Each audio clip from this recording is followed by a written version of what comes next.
But I guess why not? To be fair, I I don't think we've seen that stage yet. I'm pretty sure. And even if I don't like them, there are some unique stages worth covering in at least a mild capacity. Who's gonna win this one? I'm curious. Hey, this should be fun. Yukimura won because we're not there to back up Masamune. True, that is an interesting thought. I don't think they would have had much outside influence anyway, because we've already taken care of Mitsunari, even though we don't know the extent of that, because we kind of had no cutscene attached to that end, weirdly. Oh wait, no, I would have cut this stage too, except for two reasons. One, I think I still kept getting glitches into this stage. I think that was the last recording glitch. But also, I think Ieyasu actually has dialogue in this stage. I think. Oh yeah. This is definitely a point where it's like, yeah, I'm cutting within the stage. Because we've seen this stage at least 3 times. Feel like you're right, yeah. Although he is definitely making mincemeat of Drillatron. I didn't even know see that name up there before.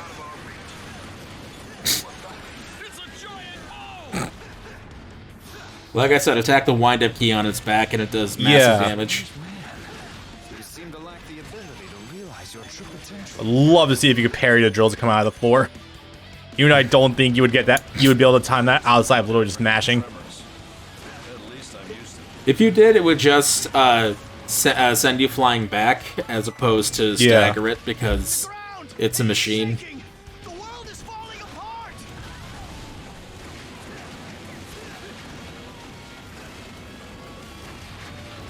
Yeah, no, this kind of damage I would expect Ieyasu to do regularly. This is like what I would expect him to do with fucking punching gauntlets.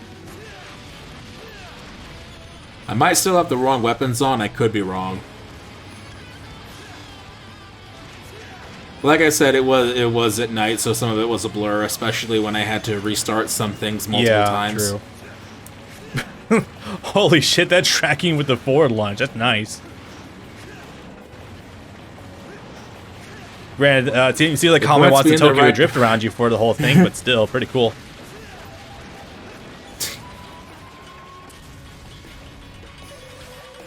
Yeah, fuck off with that thing. What? That's all you got? That's it?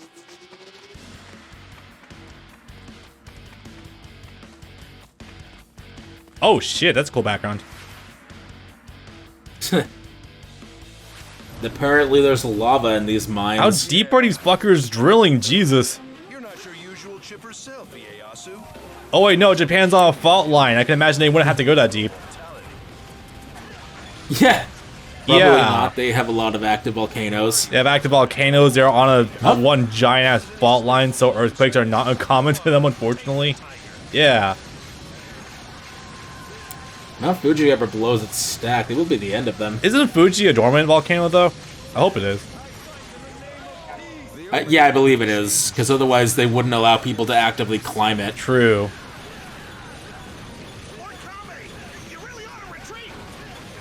He just... Yeah, something along the lines of Caldera. Well, we say that as Yellowstone is overdue to blow its stack at some point in time. Hasn't it been due to do that for like 200 years? It's been overdue to do that for a little bit now. It probably won't blow in our lifetime, but if it does blow, it's taking out most of the continental United States with it. That's what I've been hearing. Because it's like one of the 3 or 4 biggest in the world. I think it's actually the biggest in terms of reservoir. So if it blows, Montana is dead. And then everything within the surrounding, like, I'm not even kidding, it's like, it's gone. Like, it's just straight up gone. Everything all the way down to Arizona, I think you guys would get like a foot of, either a foot or like a good few inches of soot from the immediate fallout. And then like over here, I think we'd be relatively okay, but it would still be like a lot of soot would be falling on us too. Well, when I say soot, I mean like ashes and stuff like that. Where the hell is that?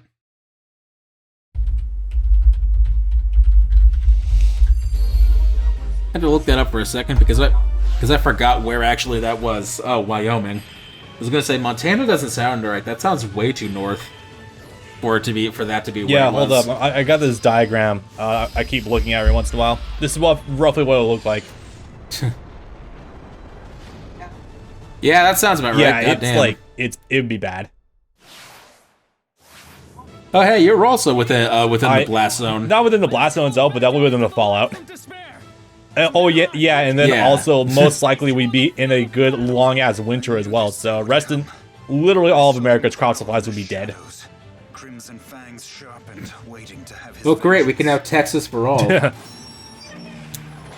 Needless to say, if it were to blow a stack, the United States economy would completely collapse, and we'd probably be invaded by like every other country. Because rip, oh yeah, the guys who invade everyone else is now completely defenseless. Time to get your just desserts. Yeah, tell me about it. Ah, good. The giant mech. I look back over, and the giant mech fortress is back again. Or Lord Shingen himself. Yep. I'm definitely gonna say I'm way more partial to the actual last level between that Ieyasu and Mitsunari are on. Not just because it looks cooler, but also just like the gray skies kind of conveys like the mood of the game far better. Yeah, it's got This a lot more level, it's atmosphere like going it's on. Well, the giant mech fortress is a little bit Sekigahara silly, but also battles. it's too optimistic in my book. That might sound really weird. No, I get you.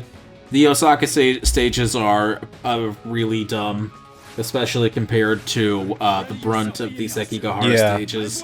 That's why there's only 2 of the Osaka stages and like 7 of the Sekigahara stages. Yup. Because it's like everyone ends up battling in Sekigahara eventually, or a Well, at variation least we of it. actually saw on the outside of it this time instead of being one of the main characters who starts on top of the giant cannon. That's good. Right, so the 2 versions of this stage are Osaka Dragon Summer and Osaka Tiger Summer. The Dragon version, the one where you fight Masamune, is the one where you start at the center. The Tiger version, the Yukimura one, is the one where you start from Makes the sense. outskirts. Because if you don't, I might get angry. Although I don't think they give you the opportunity in this version to stand on top of the cannon, as funny as that would be. Take a look behind you, boys, and say hello to the forces of Shingen.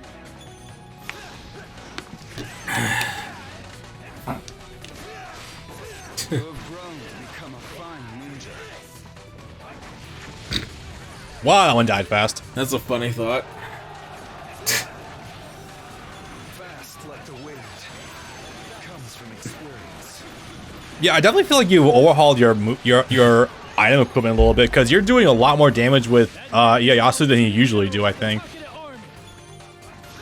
That's because I changed the difficulty. Oh, you're not playing a hard mode? Yeah, I got pretty sick of recording 9 stages on hard, only to realize it was the wrong one and then I'd have to do it again. So it's like, yeah, if I'm gonna do this, I'm gonna do this in like half the time. Yeah, I'll be honest. I feel like this is a damage that he should be doing normally on hard mode. I'll go support the general. That would make him arguably pretty good. Because again, it's 2+ hours to go through a regular full-length route of Ieyasu. To find out that I wasted all of that time, I'm not gonna do another 2.5 hours. Yeah, no one's again. blaming you for that one. I won't. Marvel at the absolute power of the Sonata Cannon. Sonata Cannon. Men, let's go claim the Sonata Cannon as our own. I'm a simple man. I like it when the red man talks. I can't blame you. It's just very... Whenever I think of... Just trying to think of like a Tiger of Kai, I don't see him putting... Like, okay, I don't see him putting funds into making a giant fuck-off fortress like this with giant cannons. He's the sort of guy that's like, why do I need external weaponry to do this when I can You know do it what I myself? think of when I think of Tiger of Kai? I think of Garp. Like, literally destroying the cannonballs himself. Yeah, exactly. Exactly, yeah. Don't worry, General. He does a lot of the hard work as well as the grunt work all by himself. He's the one that flies directly in to fight most enemy generals. Never on thought his about own. that. That's a fucking bro move right there. Pro union and everything. Hell yeah. There's also the bit in the anime in the first season where Masamune is staying with with them after a loss to recover from near death. And in the process, some of Masamune's guys end up getting kidnapped by Matsunaga, and he's putting their lives for ransom. He wants one of the Takada's sacred treasures. And at first, Kojiro and Yukimura are grappling with the idea, and then Shingen walks in and just says, "You can take it if you want. Their lives are more important than some baubles." Fucking Chad move right there. Hell yes. The lives of your men are more important than some trinket. Which is also something I would probably perceive as kind of rare back in Japan's the old days, because something like that seems like they would probably want, you know, honor over everything else. Yeah, I see it as being a rare quality.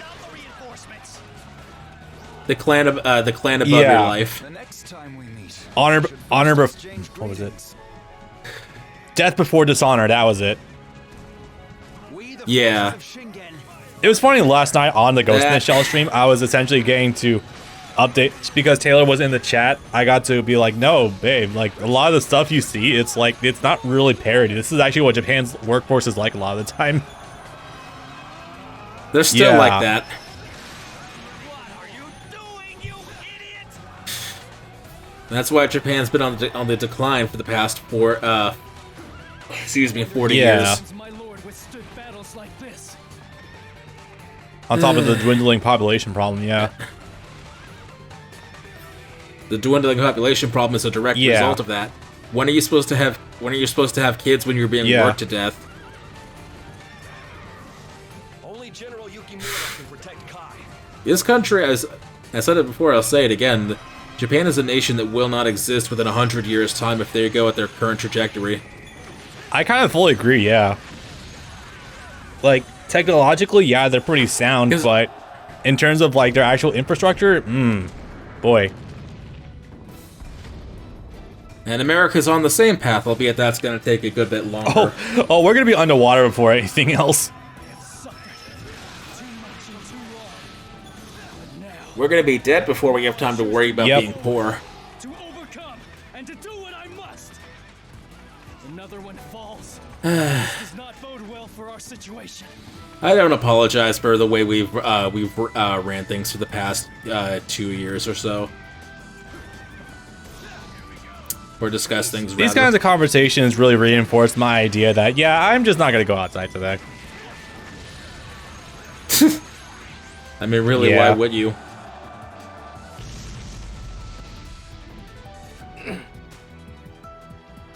Things are going to get better, they said. Except that they also said that nothing will fundamentally change. Did they take the son of the cannon? And that's why we take solace in escapism. Yep. Why be a working man when I could be a samurai man that punches people? Living the dream. Where the hell? Oh, right, I was going the other way. I was going the wrong way.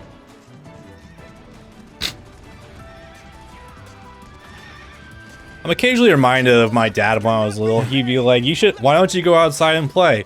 And I'm just like, we live in essentially suburbs, Massachusetts. Do you want me to go outside? I'm going to get my ass kicked by someone. Oh, I thought you were in the city. I was gonna say, sure, if you want me to get kidnapped. It was essentially city, but it was definitely more just straight up suburbs. But yeah, no, yeah. Let's quit while we're ahead. Yeah, that'd also do it.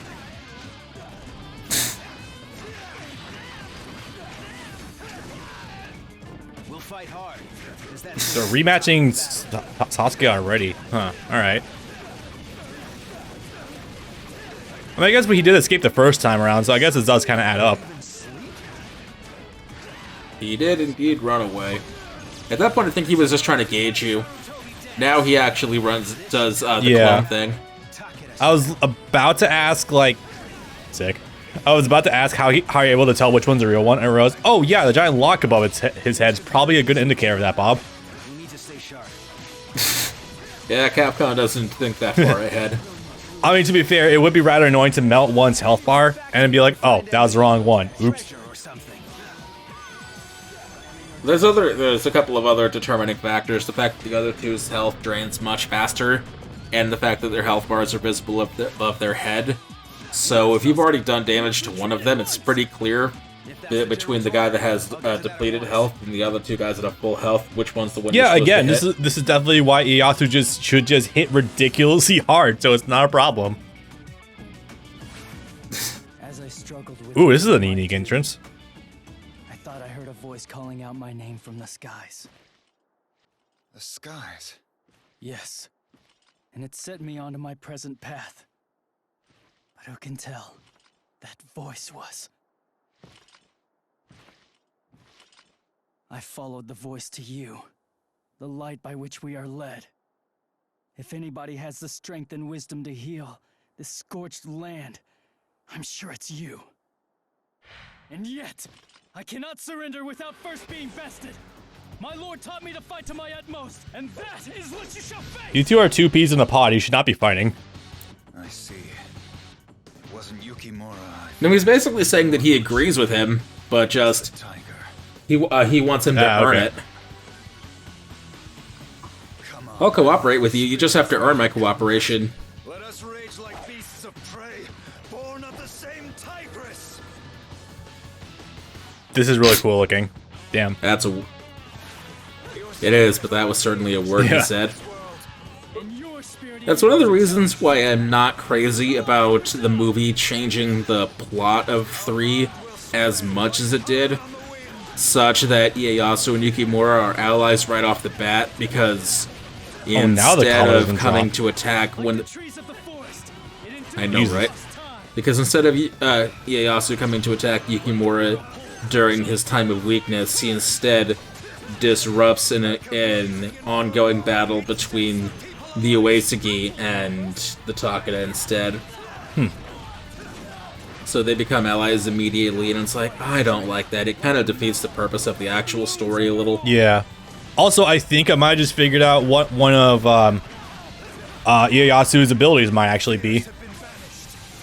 I think he's got some super armor on his punching. Yeah, so I saw it that makes earlier sense. too when you literally ran right through Yoshitsugu's orbs. You literally just tanked right through some of Yukimura's attacks while you were punching him, and I think that might be one of his traits, and that's really cool. Also needed. Yeah, that's something you definitely need, especially playing on the highest difficulty and going on some of the super boss stages. I mean, you don't need much. Even just like 1 or 2 hits of super armor is still fine. In order to just bypass some, in order to not be completely garbage. For better or worse, foes we were and foes we remain. But Lord Shingen's teachings will always bind us together, in mind and spirit. We shall meet again when Lord Shingen has recovered from his illness. Hey, he's better. You have my word. Or not.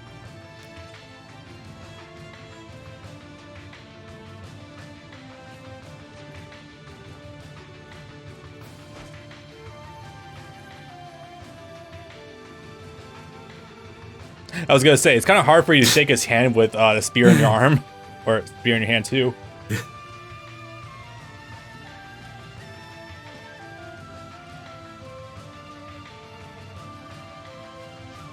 You gonna say something, or...? I'm not sure why I turned on the handshake, but alright. I think he was probably still upset about earlier, and I guess I would be too. Did Ieyasu ever come forward and say that he just didn't know that Shingen was sick or something? No, I don't think that ever comes up. Yeah, okay, got me then. So yeah, I can see what you mean. That story mode was incredibly boring by comparison. It's like that for most characters. Some of them get funny side options. A lot of them get, honestly, Ouch. nothing. Yeah. The thing... If you ever see a delay of me pressing a button, that's because I'm looking at my phone or something instead, because, oh, this thing is still going. I admitted to doing that, being completely AFK from one of the JoJo fights while it's going on, yeah.